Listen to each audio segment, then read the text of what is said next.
Hello everybody and welcome back to another episode in this Let's Play series with me, Kysen. Now today I just thought we'd start down here in the cave area because I've done a lot of stuff off cam here, so I'll just bring you guys up to date on what's been going on while you've been away. So the first thing is this was an obsidian sort of archway, doorway, whatever you want to call it, that just went off down to here. And although I had plans for it a long time ago, I did explain in the first episode how I'd abandoned those plans now. So this will be used for something in the future, but I thought for now I'll just tidy it up, get rid of the obsidian, turn it into a door to make it look a bit better.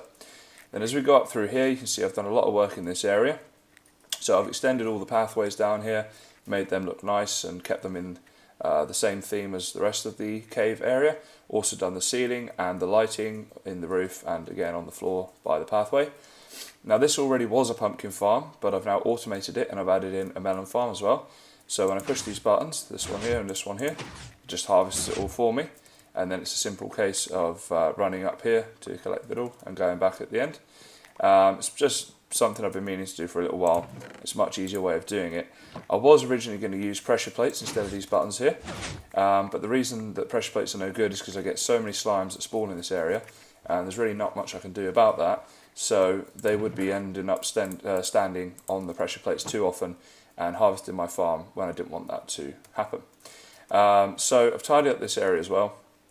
Coming in through here, you can see this is the cave spider spawner, and I've actually closed it all off at the moment. I've even taken out all the redstone that was in this area here, so it doesn't work at the moment. The reason I've done that is because it's going to be fairly simple if I do want to add it back in. It's no problem at all. But I'm finding that I don't actually use this. I've got the other area now, the other mob spawner, and that collects me plenty of string and spider eyes. So to have this specialised one, it just doesn't really make much sense because it's an AFK one, it takes up a lot of time, whereas the other one just runs all the time. And there's really no need to have both. So I kept the best one, and this one's here for future, but at the moment nothing happening there. The good thing about it as well is getting rid of all that redstone has made this whole area here now clear. I've got this sort of room here. This was my old enchantment room that I used before I had my Enderman farm, and this was my old cow farm before the new one. So there's a couple of big rooms there, so it'd be easy to hollow this all out and turn it into a really big underground area for something, maybe for the potion room or something like that. This staircase has always been here, and these stairs were here before as well, but I've changed them now to make them these birch stairs to fit in with the rest of the stairs that I use in the cave. I always use birch really to go along with the paths. So coming up this way, we've got the tree farm. Haven't done much to this, just added this dark oak, it is actually dark oak planks ring around the farm, and then this is the cave area which you guys have seen before. So I still need to do the walls of this tree farm. I'm not exactly sure how I want to do those though, so I might look at that in the future. For now it's just a tidying up session. Now one thing I'm finding, you can see here this silk pick that I've used, its durability there is well, pretty much a third of what it was when it's brand new. And I find that I get through picks quite quickly, and especially once I'm adding my haste beacons into the mining area and other areas where I'll be doing a lot of work with the pick, it's just really annoying having to keep going back and making up a new one. Well, sorry, I've got mending on it now, so not making a new one, but just mending the one I've already got. So what I decided is one of the things I want to do today is make up a few more of these picks and maybe a couple of spare maybe shovels or axes or something like that, so that I don't have to do that quite so often. The Enderman farm is really useful, but it is a bit of a way away, and particularly if I'm in my mesa biome or if I'm far away from the base, it can be a bit of a pain. So I was just seeing what we've got here. So I've got one pick that has mending on it, which is great, and it's got efficiency 4 as well, so that's useful. And I've got all of these picks here, which so this one would be really good actually, just to combine that one there. So I've got another silk touch. But I'd like to get a few more, so I've got some spare mending books at my Enderman base, and I basically want to make up about 5 of these picks so that I can go through 5 and not have to go there so often. And when I do go there, obviously I'll be able to then repair all 5 at the same time. So that's one of the things I'm going to do today. And then today's going to be quite a special day actually, guys, because if I can remember where I put them, I've got some wither heads around here.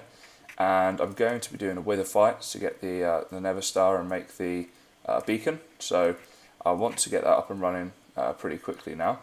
Just trying to think. Here they are. There we go. So I've got the skeleton skulls there, the 3 of those that you need to make the wither boss. Now I've actually never done a Wither boss fight, believe it or not. So you guys are going to be experiencing the first ever Wither boss fight that I do on cam with me. So that'll be interesting, we'll see how that goes. So I'm going to make up a few of those picks and then get the boss ready in an area that's far away from here so he doesn't destroy all my stuff. And then the next thing we'll do will be that boss fight on camera. Alright guys, so we're here at the Enderman farm now, which is obviously in the end. So you might have seen this before, it's on episode 1 I think, where I do the world tour. And I've just been repairing this Silk Touch pick. This is the one that I was using before. And these here, some of them, that one there is ready to go, but some of these need to have mending put on them. And I thought I'd show you guys this while I was here. And so this is all my mending books, by the way. And I got these through villager trades off the villager I've got in the little village near where the cave and the town that I've built is. One thing I thought I'd do while I'm here is just give you guys a little tip. I'm not sure if you know this or not, but in order to repair my mending items, so like this pick when it's on half durability or whatever, I will essentially have it there next to my sword, kill a load of endermen, and then as the experience starts pouring in, just switch to my pick and it starts to repair itself. It's of course not doing it now because it's at full durability. And what you can do if you want to speed that process up is take all your armour off. So I'm not sure if this is a common known thing or not, but if your armour's like mine where it's got mending on all of it, I generally go around wearing it all the time. But the way that mending works at the moment, essentially it will look at all your armour first, go through all of that, and the whole time that's happening, you're also, your experience bar, how I'm level 28 at the moment, you'll see that green bit will start to go up because all of this is full, and then only a small amount of the experience goes to your mending pick in order to repair it. So just a quick tip to give you guys to take off your mending armour before you do the mending repairs. Now I'm going to stay here for a bit, get mending onto all these picks so we've got the spares that I talked about, and once that's done we're pretty much ready to go with the Wither fight. So I'll catch you guys then. Hi guys, so here we are now ready to do the Wither fight. As you can see I'm in the Nether, and this is basically just a trick that you can use to easily kill the Wither, where you can trap him in a bedrock area like this where you've got 3x3 of bedrock. So you can place it as of, I think it was as of 1.8, you can place it sideways like this. So once he spawns he should get trapped and then I can just easily kill him. So there he is, and he shouldn't be able to move from this spot. Okay, I can't seem to hit him. I guess it takes a bit of time to charge him maybe. Let's have a look. Alright, that is really loud. I'm not sure why that was quite so loud. Sorry about that guys, turn it down a bit. But yeah, basically I should be able to easily kill him now. Oh, there we go. So this is a really easy way to obviously kill him. If you get too close though, this will happen. But he's almost dead. And then we'll get on Everstar and we'll go and make up the beacon. There he is. He died. There's another star. I thought he didn't drop it for a second then. Should probably eat something before I die. But there we go, so that's pretty easy. If you're wondering, if you want a better tutorial and explanation of how that works, that was Panda's idea. I'll put a link to that down in the description. But that is essentially done. So you can really easily kill a Wither in that way. And now that I have, I'm going to go back to the base and we'll build the beacon. Okay guys, so we are now about ready to build the beacon. We've got our materials ready, the Nether Star and everything else. So I was just harvesting up these pumpkins and melons, and I realised I haven't actually shown you guys how it all works, the redstoning that goes underneath. So I thought I might take a moment here just to show you that very quickly, in case you want to build something similar on your own. So it's really a very simple design, which is one of the reasons I like it. All it is a redstone wiring running from this button here, underneath the half slabs all the way down to the ends, and that operates a sticky piston. You've got sticky pistons on each side here below the dirt, and essentially when the sticky piston is extended and pushes up, you'll see there it makes these the pumpkins basically just be ready to harvest, and it does the same with the pumpkin as well, of course. So you're quite useful. I like it because it saves on your axe durability. You don't use your axe to do the pumpkins each time, plus it's of course a lot faster. So there you go, if you want to make one of those, now you know how to do that. Now, the beacon building, I've been looking at a few different locations, and I think the best place to do it is going to be going up through here. Now, this was the spider spawner. I did mention I've shut it down at the moment because I don't really need it. And I'm in 2 mines. I might just destroy this. It's going to have a beacon going up through it, which wouldn't be too much of a problem. I could even hide that by making the glass 1 less on each side and just having stone there, so you wouldn't have to see it from the outside here, unless you're of course around here a bit. But basically there's a few different options as to where I build it, because it doesn't have to be on any particular level, only that I'm going to be building one of the 9 wide at the base beacons, so one of the best ones, or the best one that you can build, and I want to make sure that that will be in range of my mine, which is 50 blocks. So if you go down here, this is another room I might put it in, sort of take away this corner. This room, incidentally, the spider spawner is of course up there, and this was an original design I was working on as an alternative to the one I have now for killing the spiders, but I found that the one I have now was a lot better, because essentially it meant that I could not just collect their drops, but also get the experience from them, which was useful early game. So that's why I went with that design in the end instead of using this one. So if we go down here, you can see this is this block here would be the centre of the beacon, going right the way up there to the sky level. And it's quite useful because this is the centre of the mining operation here, and this down this way is where we will be extending the mine to next. So that will be in good range of the beacon, and it will mean that it will work, and I'll be able to mine that area very quickly. I'll also be able to travel through the mines all around here fairly quickly. And if we go up to the multi-purpose room that I built, so this is the auto smelter here, it's turned off at the moment, but yeah, that's where it is. You see I've got my fortune pickaxe there ready. This is for where I'll be placing the ores that I've used Silk Touch on in order to mine them very quickly once the beacon's done, and it has the haste 2 on it. I did think about putting the beacon here. I sort of laid it out, as you can see.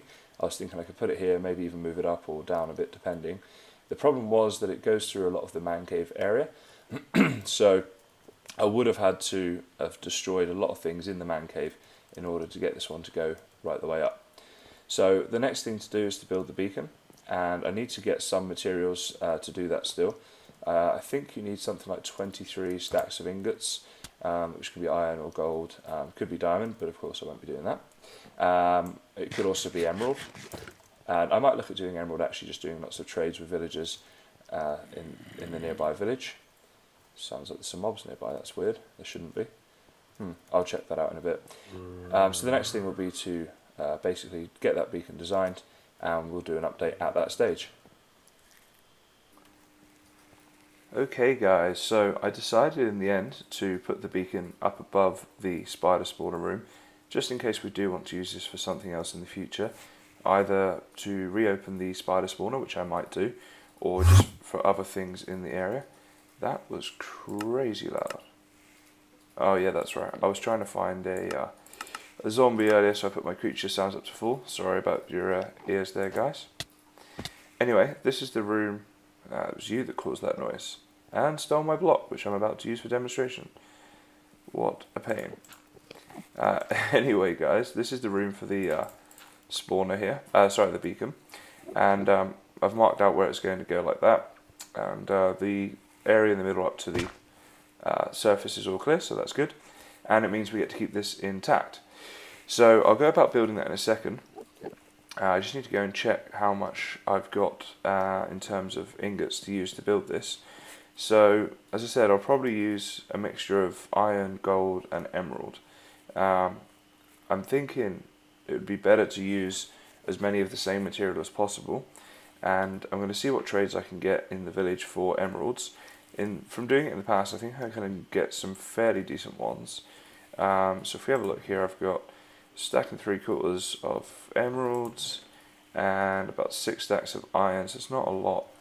So I'm going to go and have a look actually over at the village and see what trades we can do and see what the best way to go about getting the blocks for this is. As I say, I'm pretty sure it's 23 stacks of ingots that you need all up. So I've only got, well, roughly a quarter I guess of what I need at the moment, and once that's built, I will then look to do a lot of mining to replace those ingots as well, because I'm going to be using up most of my iron supply in doing this. So, take a fly over here to the village, and while we're here actually I'll show you guys a few of the trades that I can do, because I don't think I've shown you that yet. So we're going through the door here. Oops. Oh, I hate it when that happens. Alrighty, so let's see where my villagers are at. We have got 15 string, that's not too bad. I think that's the only one, yeah, that he does for emeralds. Okay, so this guy needs to be unlocked again. He's not too useful to me at the moment. Is this the guy that I get mending from? Yes, it is. So you can see that mending has only been costing me 10 emeralds and a book, which is really good. And he's got some other trades as well. You can get name tags off of him, and fire aspect 2, which isn't that great, but whatever. This is the good one here. 10 emeralds for the mending is really useful. So I showed you all my mending books earlier, that's where I get them from. Raw pork chop I don't have, nor do I have chicken. Got a bit of zombie flesh I could use up though. Yeah, so I think what I'll do is I'll go back to the base and I'll load up with materials to trade with these guys and see how many emeralds I can get. And then after that I'll probably still have to do a bit of mining, get some iron ingots together too. But we shouldn't be too far off being able now to build the beacon. So I'll go and do that off cam and we'll see how much we can get from these trades here. Here is the beacon fund. That is the exact number of blocks we need. As you can see, I've ended up using all 4 types of blocks you can use, the gold, emerald, diamond and iron.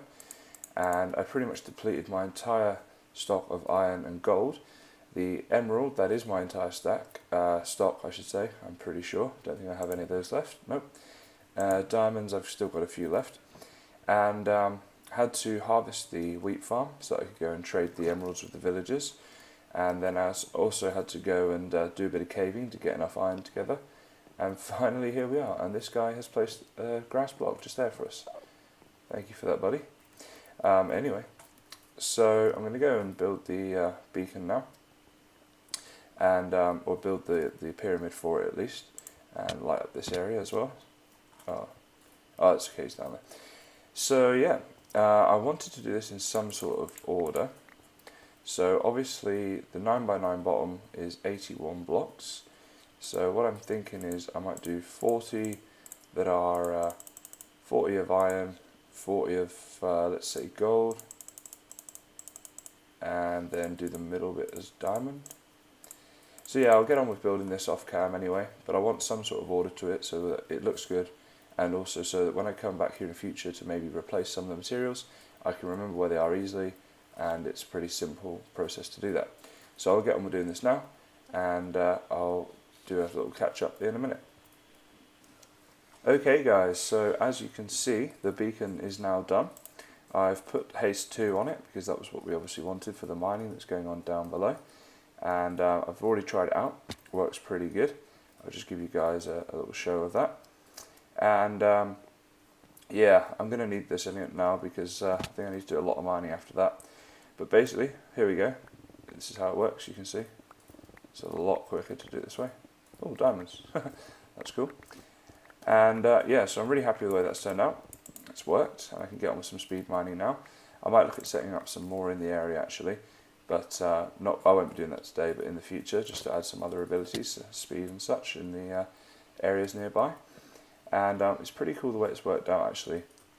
I'll just go and show you guys now where this comes up on in the town, and it's come up in the area that I wanted it to, which was the area where I think I might have showed you before there wasn't a lot going on and I was looking for something to fill the area. So now that the beacon comes up through here, I've got a few ideas of little buildings I can do around it to make it look pretty cool, and I might do that in one of the coming up episodes. So it's pretty much just comes up outside of the cave entrance here. There we go, in this little plot of land here where there was nothing else really going on. So yeah, can do some sort of building around that in the future, and it is done. So unfortunately that's all that I've got time to do today. So thanks very much for watching, and I'll see you again next time.